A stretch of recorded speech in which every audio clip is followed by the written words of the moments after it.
Bree, do you know any good real estate agencies? If you do, I'd be so happy if you'd introduce me. A real estate agency? I'm sorry, I don't know of any. Really? Oh, but the company you were working at before you married my son was also involved in property, wasn't it? Then you must know somebody. Can't you introduce me to someone who'd be willing to help me? I'm afraid my company doesn't deal in property. We just have a child company that is in real estate. My work had nothing to do with real estate, so I really don't know anyone. I'm afraid I don't think I can help you. Oh, then can't you introduce me to someone from that child company? Even if it's just one agent. You should be allowed a discount if you're from their parent company, shouldn't you? So it would be a great help if you would introduce me to someone. I don't mean to be rude, but why are you looking for a real estate agency, Charlie? Are you planning on moving house? I want to buy a house that's big enough for us all to live in. Matthew and I decided that I should move in with you both. I'm looking forward to it, but first I've got to find a place that meets my standards, and it would be wonderful if we could get a discount through your introduction, too. What? Matthew agreed to that, but I haven't heard anything about that. Of course you haven't. You don't have any say in the matter. My son and I decided it, so you just have to obey our orders. But I'm his wife. Don't I deserve to share my opinion on where I want to live? Matthew never even mentioned that he wanted you to move in with us this soon. Why would you talk about something so important without me present? Why should we have to ask for your permission? We decided it, and that's that. Besides, it's only a matter of course that a mother goes to live with her son and his wife if she's living on her own. It's your duty to take care of me. You should have known that this day would come sooner or later, and that you would both have to take care of me in old age.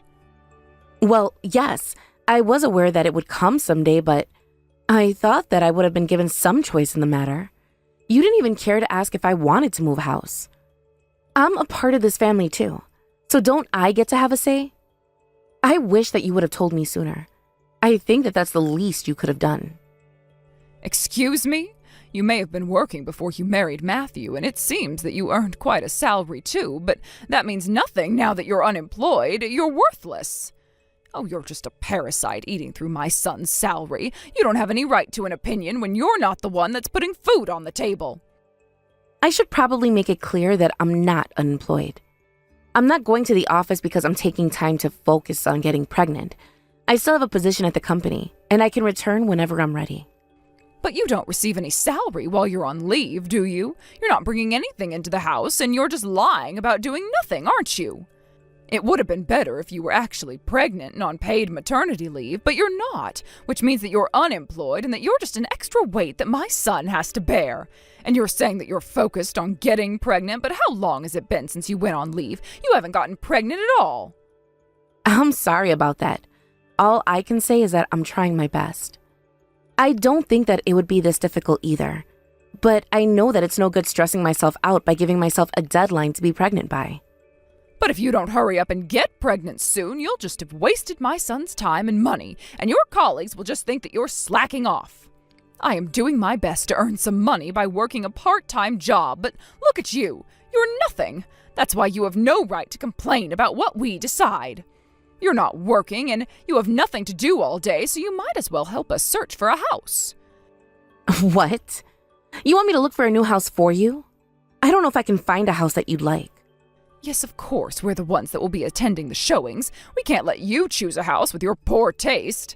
But I'm not bothered to deal with all the documents and things, so I'll leave you to find the best real estate agency. You have plenty of time on your hands, so it's the least you can do. Anyway, it's already been decided that I'm going to move in with you two, and nothing will change that. You've got to find us a place where we can all live comfortably. I need a lot of space for all my things, too. All right. If you're really sure, I'll do my best. I'll ask a friend if they know of any good real estate agencies, but I can't promise that we'll be able to get a discount. I'm glad to hear that you're willing to help me. I'm leaving it all up to you, Marnie. Don't mess it up. I'll send you a list of all the conditions my son and I have for the new house. There's a lot, but it's very important that you follow every single one. You should be thankful that I'm giving you this task to do. It means that I still think that there's use for you in this house.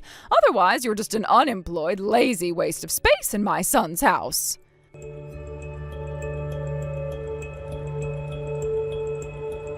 Charlie, Did you see the documents I sent you yesterday? Those are all of the properties I think are closest to what you said you were looking for. What do you think? No, it's no good at all. They're all nowhere near what I want. Have you even looked at them properly? They may be big enough, but the buildings are far too old. Flash floods, earthquakes, typhoons. None of the houses you found will be able to withstand those kinds of disasters. They'll fall apart like a house of cards. But a lot of the houses I've got here have undergone a lot of renovations, and they're in much better shape than other properties I've looked at. Even if they've been renovated, they're still old on the inside. The foundation is what's important. I'm not convinced. You'll just have to look for some other properties. Go and find something else and actually read the conditions we've given you. Okay. Then what about the house we all went to visit the other week? I told the agent that you wanted to put it on hold, but it's already been a while. They came back to me and said that they want us to make a decision about whether we want the house or not. Otherwise, they'll have to put it back on the market. Tell them that we want to keep it on hold until we find something better. It's probably best that we don't prolong it. The early bird gets the worm, after all. If we wait for too long, we'll lose the best house we found so far. Oh, will you just shut up and tell them that they've got to wait? I've had enough of your incessant whining. I don't want to have to compromise when there could be something better. It might be the best property so far, but it's still got a lot of downsides. Its location, for example, it's much too far from the city. We can't keep the real estate agent waiting for much longer. That's just how searching for property works. The faster we make an offer for the house, the more of an advantage we have. Then you better hurry up and find a house that matches all the conditions we want and has a great location. Preferably something with a better price on it, too. We don't want to have to pay a fortune after all. I've been searching every single day these past couple of months, but you've got too many conditions you want to fulfill. You've got to compromise somewhere. Otherwise, you'll just be disappointed by every next best thing, and you'll never find a house you want to buy. And it's hard enough trying to find a place with the space you're looking for. I wonder if it'll be better to build our own home after all. But if we do that, it'll take far too long before we can move in. We've got to look for the right patch of land for us, too. Oh, just thinking about how long that will take is already exhausting. You've got to find us a house before it's time for me to renew my contract for this apartment I'm currently living in, or I'll have to pay a fortune to cancel the contract if you're too late. I have a feeling that it'll be much faster to build a new house from scratch if you got that many requests for the house you want. If you can't make up your mind in time, then why don't you just move in with us after ending the contract with your current landlord? We've got a guest room, and there's plenty of room for you here. Absolutely not. I refuse to live in such a tiny apartment. I can already imagine just how cramped it will be with all three of us there. And I don't want to have to go through moving that frequently in such a short time. It's such an inconvenience. I'll be wasting my money on hiring a moving company to transport all of my things. Then what do you think about this? You can choose a house you like with the best location, and then just have some renovations done on the aspects of the house you don't really like. If we find something soon, we can have it renovated before we move in, and we'll be in the house faster than it would be to build a brand new one. Oh, that's a wonderful idea. I didn't think of that. We could do that. Then, all right, I'll compromise on the areas that can be dealt with afterwards with renovations. But, that being said, nothing can be done about houses that are too old and are in a bad location, so I don't plan on compromising on either of those things. I want a house that was built fairly recently, and it's got to be situated in a lovely neighborhood, but I need access to the city. Of course, I'll keep that in mind. I'll talk to the real estate agent and see if they've got anything in mind. I'll organize all of the information we've got for all of the properties we've looked at up until now, too. You better get it done quickly. You don't have all the time in the world, you know. If you take your time, someone else will take the perfect property before we even have the chance to view it.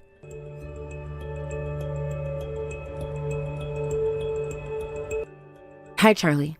What did you think about the property we saw today? It looks like my husband's taken a liking to it, and I guess we're just waiting for your call. What do you say? I like it too. I think it's the best property you've presented to us so far. I don't really like the bath and toilet, but we can get that fixed with a remodel, can't we? If we can change that, then I think that I can really see myself living there. I've already asked the real estate agent about that. He said that the renovation should be done within 2 weeks. We just have to put in an offer down, and we can get started on talking to a renovator about what we want to change. Well, then it's decided. I want it. You can let the real estate agent know that we're putting out an offer on it. The only problem is that we're going well over the budget we initially set. Is that okay? Or do you want to find a place that's more within your reach? Oh, that's fine. You don't have to worry about me. We were planning on making you pay for everything either way. What? You've got a mountain of money saved from when you were still single, don't you? My son told me everything. He said you could afford the house and more. Wait a minute. Are you seriously trying to make me pay for the entire house and renovations all on my own? Yes, so I don't see what the problem is. You're not employed right now. You're just a useless, unemployed piece of crap. The least you can do is pay for our new house. All you've done up until now is suck my son dry for all the food you eat and the clothes you wear. You owe him this much. A piece of crap? That's what you think of me? How hard do you think I worked to find a property that you would like? I spent hour after hour on websites, on the phone, looking for the perfect house. I was the middleman between you and the real estate agent and filled in all of the paperwork and researched all of the houses that didn't have enough information put up on the websites. You ordered me to look up everything about the houses you liked the look of. So what? Do you really think that means that you've actually done something for this family? Please, that's not nearly enough. You've got a lot of nerve to think that, Marie. But if you offer to use your savings to pay for the new house, then maybe I'll think about giving you credit for it. You're kidding, right? That's way too unreasonable. Why do I have to pay for everything alone? My son was saying that you're a useless wife, too. He complained that you haven't gotten pregnant at all after all this time, and that you're just dead weight because you haven't been working at all. Did he really say that? I can't believe it. Well, now that I think about it, his attitude towards me has gotten pretty bad over the past few months. If you want us to accept you into the family, you'll have to hand over your savings. You've got no other choice if you want to be worthy of my son.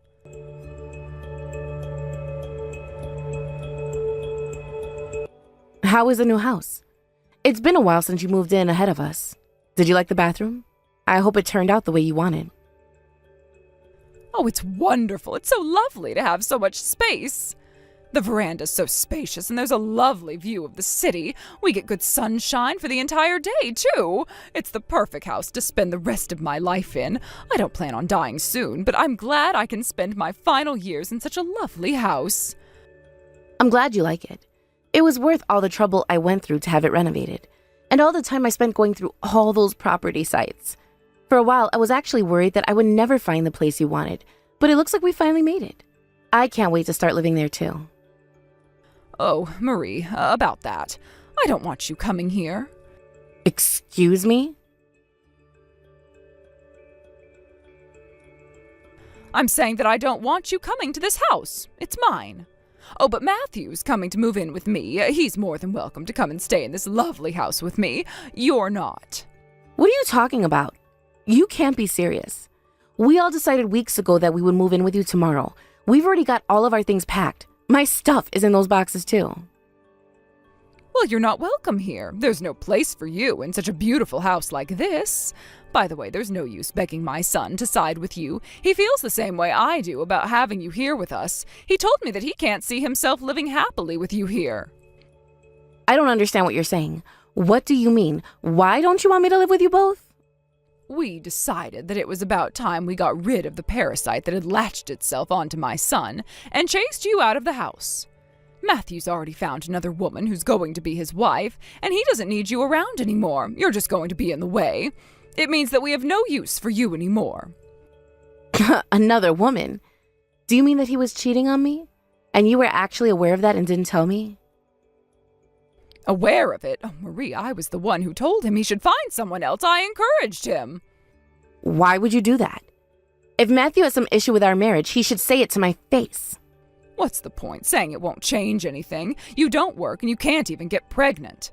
We don't need someone like you in our family. My son deserves much more than that.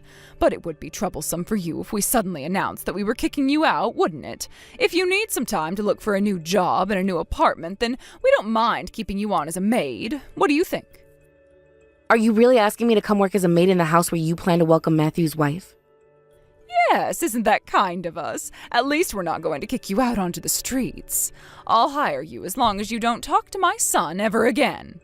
But I'm only willing to pay you $1 an hour. What do you say? Charlie, do you know what director compensation is? Huh? What is that? What kind of compensation is that? You're right that I'm not receiving a salary.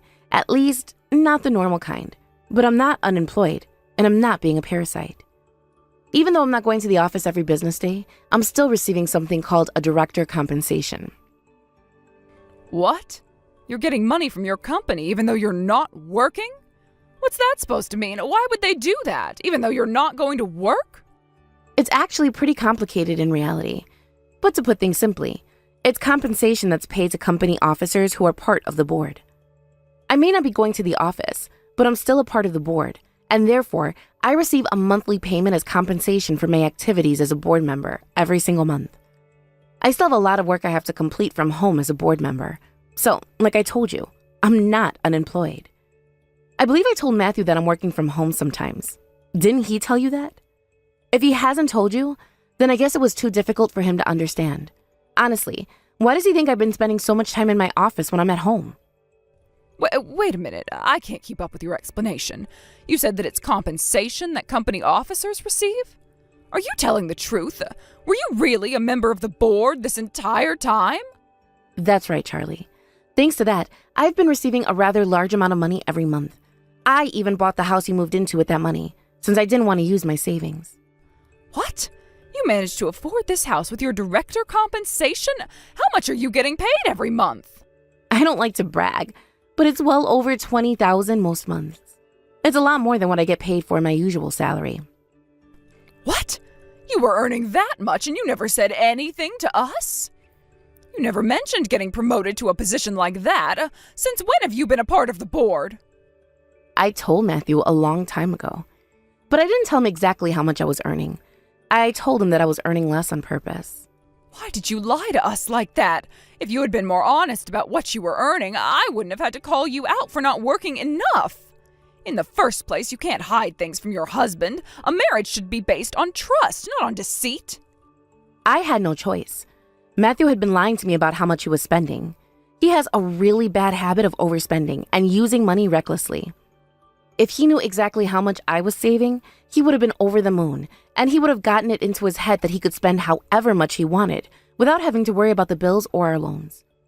That's why I told him that I was earning less than I really was, and I put most of the money into my savings account and into investments I made in the past. Then you're still earning a fortune even now? While you're on leave? I can't believe it. You'll just have to believe it. And I don't need the job you're offering me. I'll do fine without the both of you. Oh, and I should thank you for letting me know about Matthew's affair. I'm so grateful that you just put yourself in a very disadvantageous position for my sake. Thank you. Oh. If I use his infidelity as a reason for our divorce, then I'll have the advantage when it comes to splitting up our assets. You've probably saved me having to give up part of my savings too. I'm not handing any money over to either of you, including the house you're trying to take from me. Excuse me? Are you saying that you plan on taking this house for yourself? You can't kick us out. This house is property that belongs to both you and my son. You don't have the right. I'll be hiring a divorce lawyer to take you both to court. I don't care how much it takes to win this case. You should probably warn his new wife too. If he thinks that she'll get away with sleeping with my husband, she's got another thing coming. I'll be demanding compensation from her too.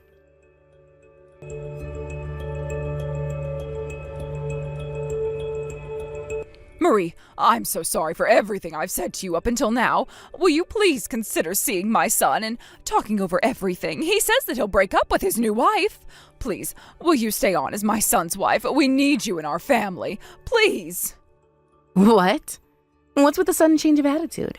You were saying the complete opposite just over an hour ago. It sounds like Matthew put me and his lover on scales and decided to keep me instead of her. What a greedy man. I thought he said that I was just a waste of space because I can't have children.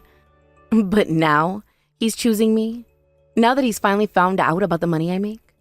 Oh, that doesn't matter. You don't have to have children to be happy. As long as you're happy together, you can overcome any obstacle. And nowadays, it's not rare for couples to not have any children. Children cost too much money, and it sounds like many couples without children enjoy married life a lot more when they can spend their time and money however they like. That's not what you were saying before. You were the one who was calling me extra weight for not being able to get pregnant. I wouldn't have said that if I knew that you were such an important person. I'm so sorry for being so rude to you. I didn't know, I swear. My son's apologizing too. Matthew regrets everything he said about you. But you should have told us if you were earning that much. It's not fair if you were lying to us about your work and about the money you were getting. But anyway, that doesn't matter anymore. What matters is that you are very important to us. I just want us to live happily ever after, that's all. You should come with Matthew just like we planned and we'll all live together. No way. What makes you think that I'm going to forgive you for what you've been saying to me all this time? My husband cheated on me, didn't he? He's got to pay for that. You can't act like it never happened and expect me to join you both. You're both going to pay for how much I suffered the past few months.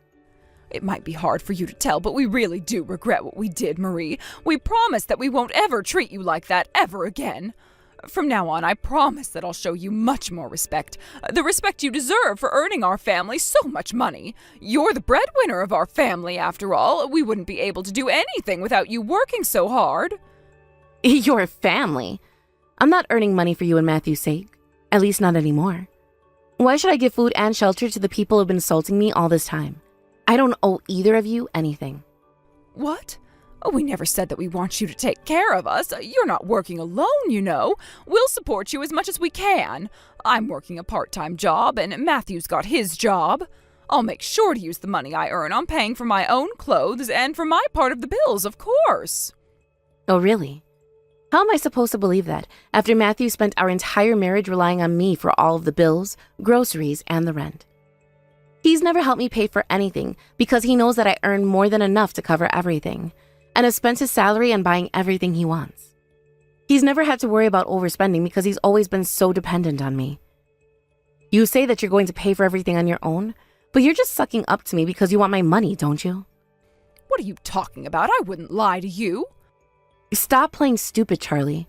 I already know that you're deep in debt, and that's why you started that part-time job in the first place. What? How do you know about that? I heard about it from a relative of yours when we had a family gathering a while back. They mentioned that your husband had made some investments before he passed away. Your relative told me that they failed, and he ended up owing a fortune. Well, I didn't think it necessary to tell you up until now, but it's the truth. He was such a foolhardy man, my late husband. Matthew's probably taken after him in that way. I think Matthew got that from both of you. You and your husband were very similar in that way. I heard that you both had a bad habit of overspending, and that you've ended up shouldering your husband's debt, as well as your own, now that he's gone. That's why you've continued working part-time past retirement age, haven't you? How troublesome. Oh, I can't believe how chatty my relatives are. To think that they would gossip about me to my own daughter-in-law. But just because you heard it from my relatives first doesn't mean that I was trying to deceive you. I was going to tell you one day, I swear. I wish you would have said something about your debt before Matthew and I had gotten married. Of course I'd feel like I was being deceived. Oh, you're so right. I'm so sorry, Marie. I just lost the chance to mention it. It's not a very easy topic to bring up, you know. Of course it's not easy to bring up. But it's not easy hearing about it from one of your relatives. I felt like I had been tricked from the start, like Matthew had only proposed to me because of your debt. And that's why I thought it would be best to hide how much I really earned. After I found out about your debt, I couldn't trust you when it came to money. Oh, but this is wonderful. Now you know about our debt. We don't have any secrets between us. Now we have nothing to hide between us. We can be a real family again. What do you say? Why don't we make up and be a happy family again? What happy family? I don't think of either of you as family anymore. Unfortunately for you guys, you're just dead weight to me, and I'm throwing you out.